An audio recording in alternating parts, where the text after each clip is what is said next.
Welcome to the WTFFF 3D Printing Podcast, all about the what of fused filament fabrication. Hey everybody, welcome back to WTFFF. We've got an exciting second interview. We might call it a follow-up that we didn't even know we were going to have. It's a nice surprise to talk with Mary Hadley of MakerGirl again about what they're doing today. And boy, has it evolved. Yeah, so we talked to her almost 2 years ago. And MakerGirl is this very interesting organization that was working with what they call change makers. I kind of called them the big sisters, but like the girls in college who might be interested in creating community outreach programs, making sure that younger girls have a leg up in STEAM education and things like that. And so they created these sort of academies and they were all circulating around different universities. And they had to go virtual. Just like everything else. Many of us had to go virtual come March of 2020. Right. And it presented a lot of challenges. Right. And so, I think that this is so interesting because everyone's being challenged with how to teach science, technology, engineering, and math, and art. And I'm going to add that in here because it's a significant problem right now that these things are falling to the wayside. Even our daughter who's 11 and in 6th grade, her science class has no labs. They aren't really having art class. So while they're solving the minimum educational problem virtually right now in their virtual academies, they're not adding in these great programs. So I think that MakerGirl has a great opportunity of supplementing that in addition to showing our administrators, our schools, how to do this, how you can do this and keep girls engaged, which will keep boys engaged, like how you can do that at a level that's really helpful. So, and then the benefit of it is that they didn't have to work and figure out the whole system. They didn't have to figure out, how am I going to teach? How do I learn how to do Zoom? They figured out, how do we do this exact one thing we already do live and yet do it virtual? So I think they had an advantage because they got to work on that one thing all summer long till they could launch right now. And so what they're doing that's so exciting is they have these virtual workshops, and some of them are in the evenings or late in the day, and on the weekends. Or on the weekends, yeah. And so our daughter Lannea, our 11-year-old, took one on a Sunday morning on fashion accessories, and she had a really interesting and fun time trying it out. But it was the topic and the idea that there were these college-age girls teaching it and not some old guy, not their dad. Hey. Right. But that's what excited her and interested in her. So, before we go to the interview with Mary Hadley, the CEO of MakerGirl, I want to cut in and let you hear a little bit about Lannea's experience. Lannea, you took a virtual MakerGirl workshop. Which one did you take? I took the 3D printing fashion accessories? Yeah. Was it fun? It was really fun. Tell me about how the workshop ran. So basically what we did was we learned how to use the system, and then we used it to create accessories and the CAD system you're talking about? Yeah. Yeah. So, but how did they set that up? Who was teaching it?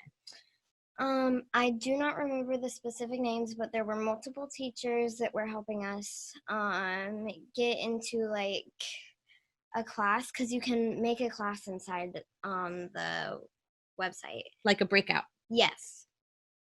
Yeah. So were they young? Were they studying 3D printing? What did they say anything? They were in college, I believe. Some of them maybe in like senior in high school, I believe. Okay, so they were young women. Yeah. And did they get you excited about 3D printing? Yeah. Yeah. What'd you make? I made a ring, and I was going to make a bracelet, but sometimes it's a little hard to connect the pieces because it has to be connected or else it'll come off and it won't stay. So you had a little challenge in the time span of trying to make all the pieces fit together the way you wanted it to do. Yeah, that's a little challenging. So you ended up making a ring, and we haven't gotten it in the mail yet, but I'm sure we will, and we'll definitely add a photo of it when we do. But what did you learn about 3D printing when you were doing that you hadn't already known? how do I say this? You can take one shape and you can make it another by adding stuff on it or taking out a chunk of the piece.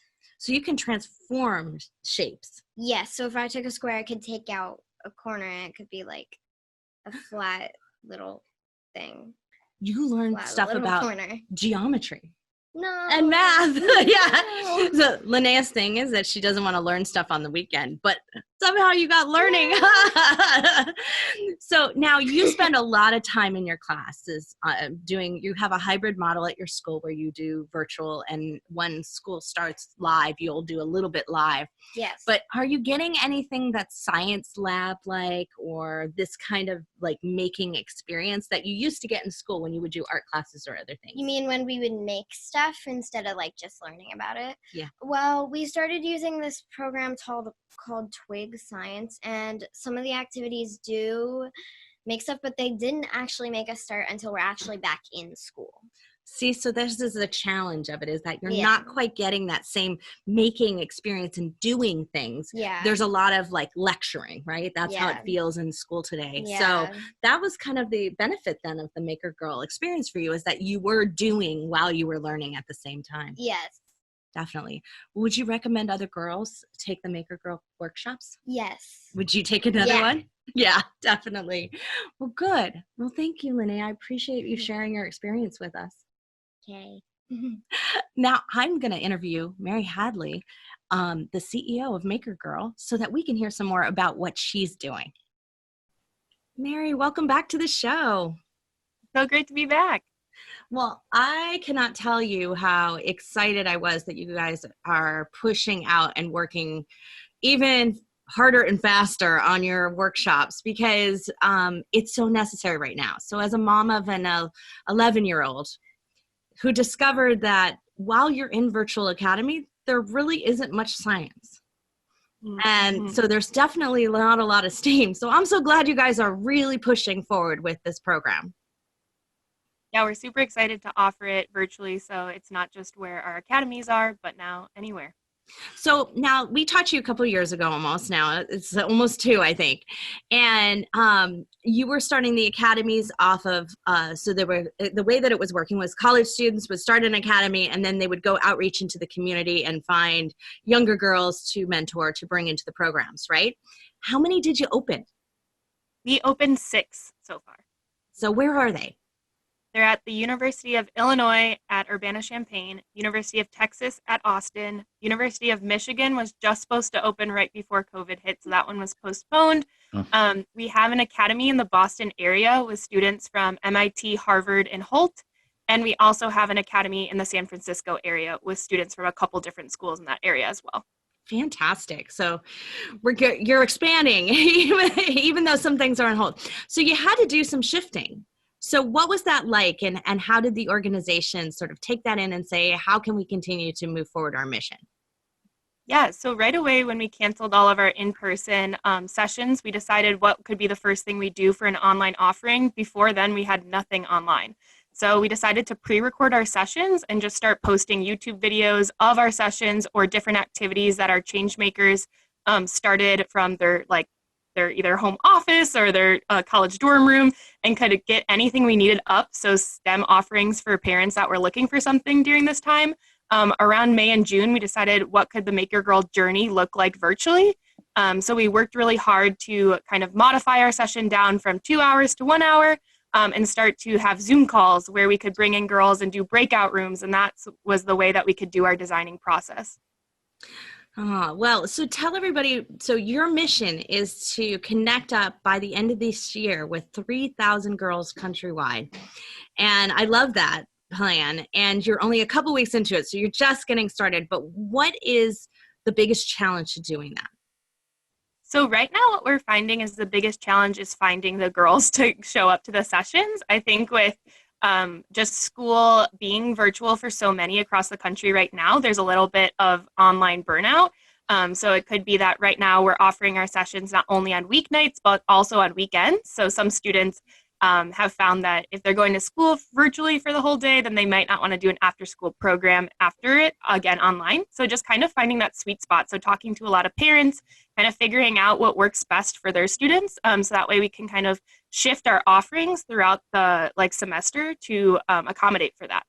Yeah, I get that's so true. They're on their computers all the time right now. Although I'm still shocked so many times how our daughter doesn't seem like she's burned out about being online. She's like, all right, what else can I do? What else can I do? You know, what can I make in Minecraft today? So yeah, there are a certain age group that is really excited to stay online as much as possible. Our youngest has just discovered that there is a computer as opposed to a tablet because she's 6, and that YouTube is fascinating. So we're about to head into trouble there. And she would stay on all the time. She timed out on the computer and was really mad that I had set it for 5 hours. I was like, you were on your computer for 5 hours today. So I do see how that's a challenge for you guys. But you do have great connections into the communities already with that. So there is that personal one-on-one that started. It's unfortunate, like in Michigan, you didn't get that far into it. So how is that community rallying? Yeah, so we're working really hard with either the elementary schools or the middle schools that we've worked with in the past to try to give them this offering either through their school newsletters or working with teachers that we've gone straight into their classrooms and said, hey, this is an offering. If you still we can make it virtual, whether it's offering it at home with your students or trying to build it into your classroom as well. Yeah, I love that idea of building it right into the classroom curriculum, because that would be nice and broad and helpful. The classes are really interesting because you've chosen topics that really excite girls. Like the one Lannea took was fashion accessories. And so, I didn't have to work that hard to entice her to take the class on a Sunday morning. Yeah, we currently offered 20 different themes. So since all of our sessions are still that one-off session, that intro, we've been trying just to figure out what themes make girls excited. And also what's a really interesting way to show them how 3D printing is used throughout so many different industries. So they don't have to think about it maybe just in manufacturing, that it's also being used in the fashion world or the art world, and kind of just blending those together. And they don't have to have a 3D printer. That's the great thing about how you develop this program. So, tell us about how you had to orchestrate that. Yeah, so when we decided to go virtually, the number one thing was in the MakerGirl experience, you watch your print come to life. So how are we going to make your print come to life at home? So we decided this summer when we piloted our program just to print all of the prints that we had with our 3D printers and start mailing them to each participant. So that way they'll still receive their 3D item that's unique. And that way we can really continue our MakerGirl experience, which is not only designing on the computer, but also receiving it in a few weeks after. I think you guys got to have a 3D print cam, like a Panda cam. Oh, I bet right? I bet they just love to mine's on. I'm logging in and watching it. That would actually be a really good idea. I like that. Okay, I think that would be really fun because I think that's the fascinating part. Whenever we run the 3D printer here, they're always, oh, what are you printing? Oh, what's it doing? Have you set up even a video or a stop motion, camera just to document it? Not that it would be live that you could access into, but that you could send them a video of their item being printed later? Yeah, so we haven't thought about that right now, but I think it's just due to where we were putting the printers. So our change makers were either taking their printers into their homes or their apartments. So it's kind of up to them if they wanted to film that, but that's definitely a really great idea for the ones at least I have. Yeah, you've got such a community build going on. It's hard to be consistent about it. You're not, partnered up with a facility at this time. But I think that's actually probably the future for you. We just posted an article on social recently that, there's a lot of revenue down in the facilities and volume down in the facilities that are running 3D printers. So they've got excess capacity, and that would be a great social outreach into the communities if they were running the printers and maybe doing some videos, which would help promote the fact that they have these local services for people. So yeah, I think that's the future for where you guys are, is that you already have that great big sister environment that I have always loved going on. And now if we can just get a little bit more community participation, school participation, I think that MakerGirl has so much to offer. What's missing in the programs today? Yeah, definitely.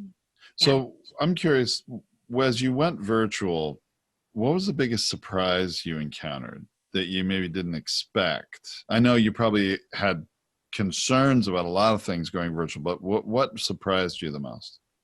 So I think my biggest concern going in was cutting it down from 2 hours to 1 hour and still making sure that we could provide the same experience that we had. Whether that is 60 minutes too long to sit in front of the computer as an after school offering. And we really found that 60 minutes was a really sweet spot, since we were able to continuously keep the kids engaged, whether it's asking different questions, utilizing the breakout rooms, kind of letting them lead to make it their own experience. That was what I found most surprising, is that it worked really well. And that kids knew how to use mute and mute themselves, unmute themselves so well. They're getting really good at that. Yeah. Yeah. Their teachers in April and May, I was like, this is amazing. Thank you everyone for helping them get to this point. Since I went on our mobile tour a few years back, I used to have to teach kids how to even use a mouse. So that's kind of past that. Now they're on to being skilled at Zoom and all of that different offerings. So I thought that was probably my biggest surprise, is just watching 6-year-olds unmute themselves better than I've seen professionals do. I agree with you on that one. I think my clients could use some lessons from the kids. This is the one thing that Lannea mentioned, which I thought was really interesting. And before our interview here, we've aired that little comment that she made about her experience. But one thing that she mentioned to me as she would love to see was that it was really hard for her to be as creative as she wanted to be in that 1 hour time frame. It felt a little pressure, what do I create? What do I make? How I don't have time to think about it. And then also she was like, what did everybody else do? I didn't get to see that. So I think maybe there's some kind of little touch base that hey, your group's getting together again to, share their ideas, or their group's getting a pre-call, and, so that there might be some extra touch points that get them to bond together and get the creative process flowing a little bit, so that you aren't lengthening that time, but you are giving them time for the creative process. Cause that's the hard part. Even I would be sitting back going, I got to sketch something and I got to draw that in an hour. It would daunt me. So. Yeah, that's definitely something we've been thinking about too, is just giving them a starter base. So being for our fashion, for example, maybe we're all going to build a ring together, but you're going to make unique touches to it. So whether you're inserting your name on it, or adding a couple different either pieces that maybe the next person isn't adding, you still have that kind of base. That way it's not for maybe 10 minutes, you're I have no idea what I'm going to make. So that's something that we've been considering, as well as just starting with a starter base. Let's all build it together, ask the questions there, and then make it unique in your own capacity as well. It'll give them a little bit of time to think and process and work through it at the same time. I like that. And I think she would enjoy that as well. So yeah, she said that was the thing. She was I wish I had done this, but it was after the fact. She didn't think about it. And so yeah, putting a little more thought in it would be good. Well, this is challenging what we're all doing, and because it's such a visual media, right? It's so visual and hands-on. And when you were doing the classes and the workshops, you had that time to interact individually and help them understand what they were doing. But here they're watching, they can ask questions, but you're not always seeing their screen and what they're working on. That's really tough. It's a tough teaching environment. I think what's the most hard, or when we've done sessions in the past, we could, even if they weren't fully understanding the concept, we could grab their mouse, show it to them, and then undo, so they could then repeat what we did, and then ask if that worked out for them. So I think what's really a big challenge is just having our Tinkercad up, and when they have a question, trying to build their question first to be this is how you solve it. Since we can't always see their screens, we just try to build our screen to look like theirs, and then go through it. Something else I found is that sometimes kids have trouble switching tabs. So whether it's on Zoom or whether it's on Tinkercad, the software we use, they sometimes can only hear us. So then they're just talking to us and trying to build their design, since they didn't switch back to Zoom, where I am showing them on my screen what I'm doing.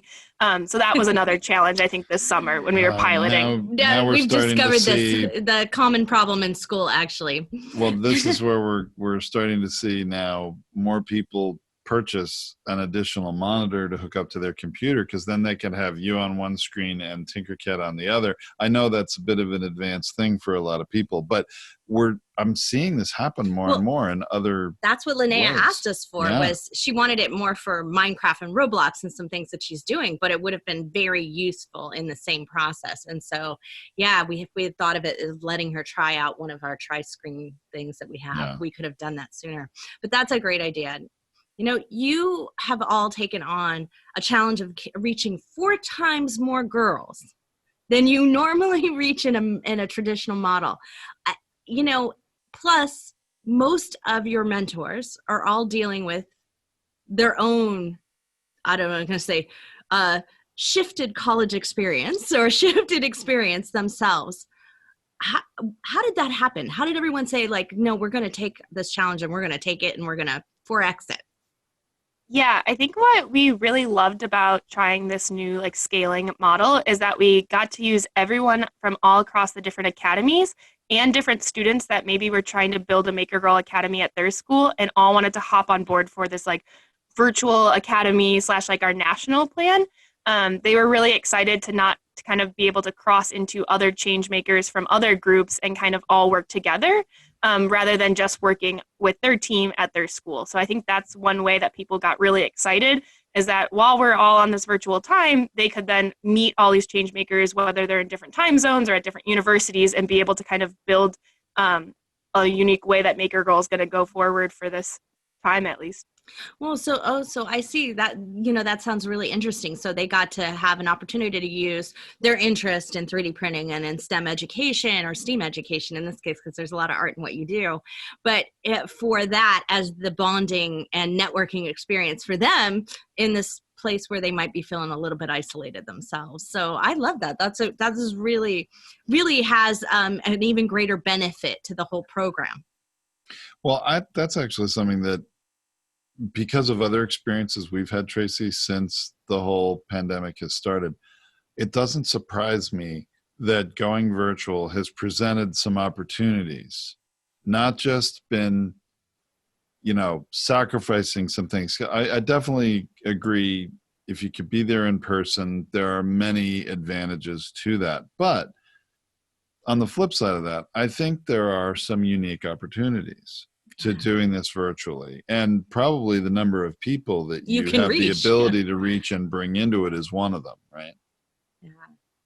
Yeah, that's definitely what we found this summer too. We had girls that signed up from Hawaii, and we have never been to Hawaii, nor have we had a MakerGirl Academy in the pipeline for that. So it was really exciting to see like places that we would never probably have traveled in the next like 2 years or so, be able to join our sessions like this quickly. That's fantastic. Yeah. Well, so now I'm sure a trip to Hawaii is in the plan, right? Whenever you don't have to quarantine for 2 weeks, or maybe because you have to quarantine for 2 weeks, a trip is in the plan, right? Yeah. That sounds like more fun. So what is the bigger MakerGirl mission? What is the bigger plan for, you know, so you're going to reach all these girls across the country, you're helping with your change makers, like where is that going?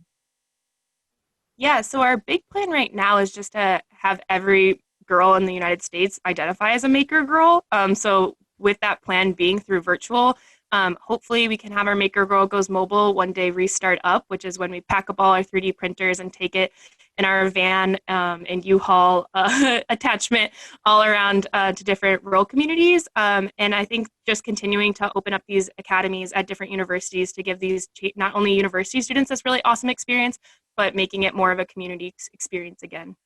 I love that. I really, and we all I want it to become a part of, I agree with you that I want it to become a part of everybody's language. Like, well, I'll just 3D print that, right? Like I love that our girls have that perspective, that it's a common thing, but you know, we're extreme users here, you know, and not everybody is. And I would love for that to just become a part of your education plan. Oh, well, we could just 3D print that.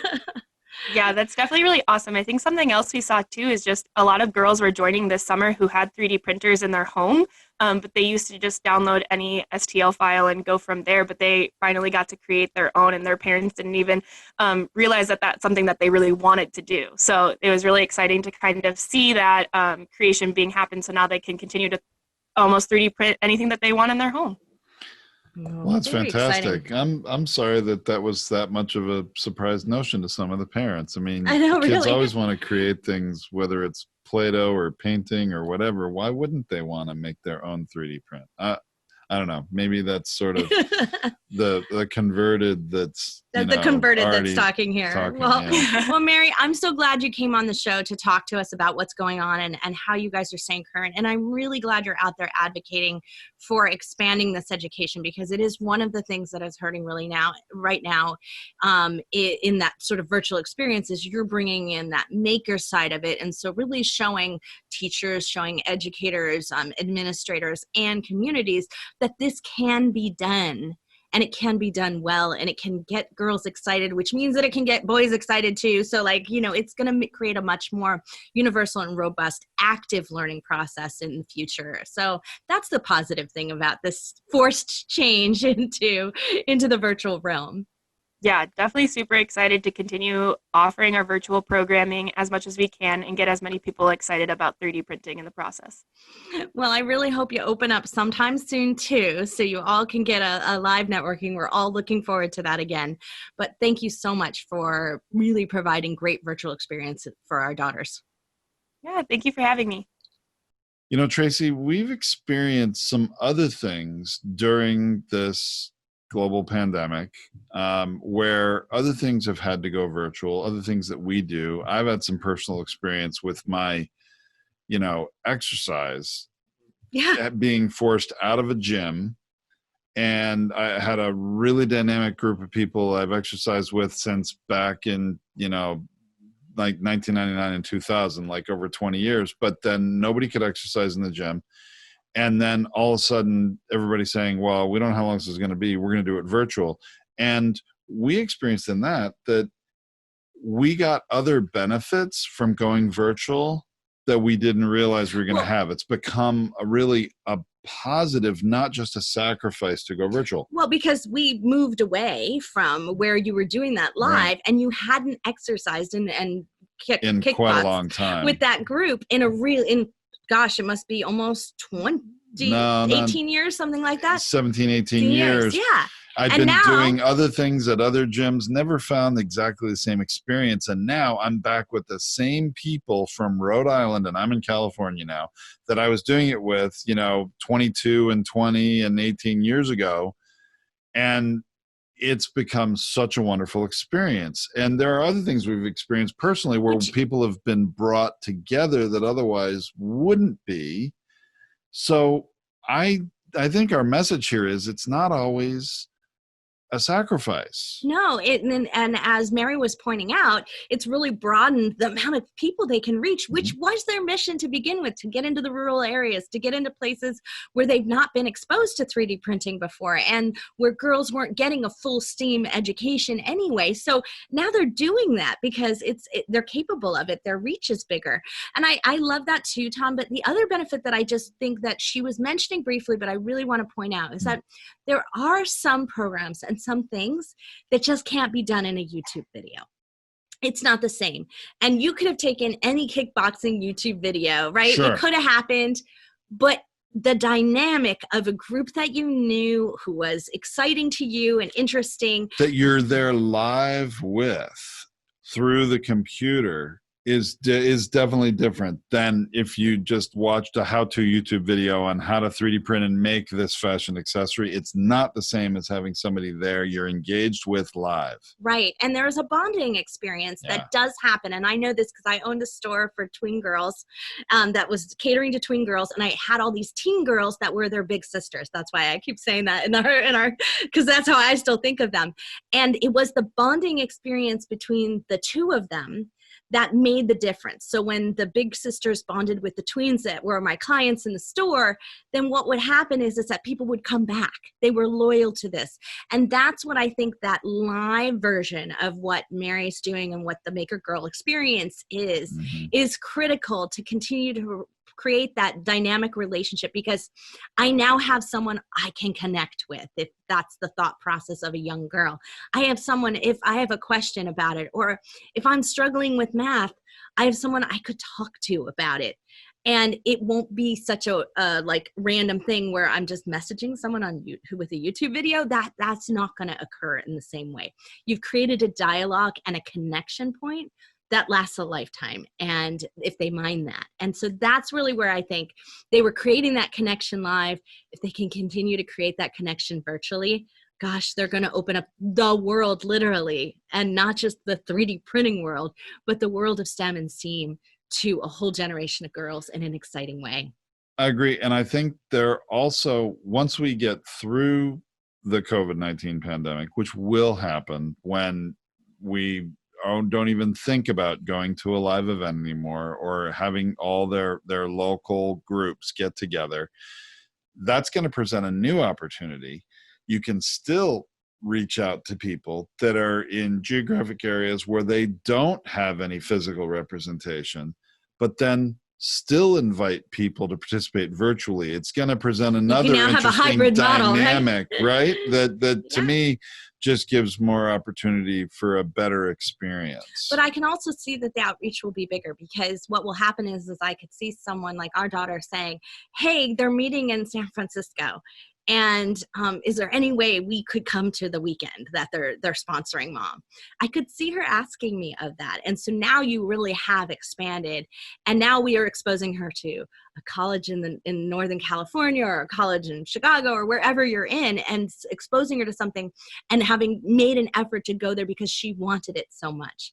That's going to create a greater, broader mindset for the future for our daughters. And I love that. I'm excited to see where MakerGirl keeps going. So what I really want everybody to do out there is make sure you go to 3dstartpoint.com to check out the blog post. Go to makergirl.us is also the place, but we'll have all the links in the blog post for this episode. But you want to go there, find their virtual workshops. They're running all the time. They're very inexpensive. I think it cost $19. It was very inexpensive. And it's worth checking out. It's worth sharing with a girl you love. They're going to have a lot of fun, and there's all different types that will attract their interest and attention. So for ours, it was a fashion accessories, but it might be animation, or it might be cartoons, or it might be any kind of things like that. There's all kinds of different categories and things that they touch on, and projects that they have planned in just, the broadest brush areas of possibility for 3D printing. So please go there and check that out and support the MakerGirl mission to reach 3,000 girls in the U.S. By the end of this year. Fantastic. All right. Well, hey, everybody, thanks for listening or watching, because this is now video as well on YouTube.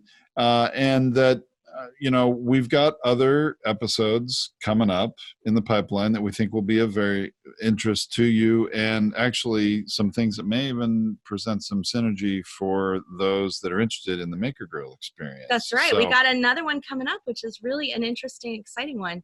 And, these things, I was like, all of a sudden you put that out there, and stuff starts to say, hey, I've got this and I've got that. And we just feel like we have to bring that to you, because it's time for you to make sure that you're keeping up on what's changing in the 3D printing world and what really can advance your design education, your kids' design education, the 3D printing market and industry, and we hope we keep bringing that to you. So please also send us some ideas, send us some thoughts. We'd love to hear from you, and you can always do that at 3dstartpoint.com or at HasDesign anywhere on social media. Thanks, everyone.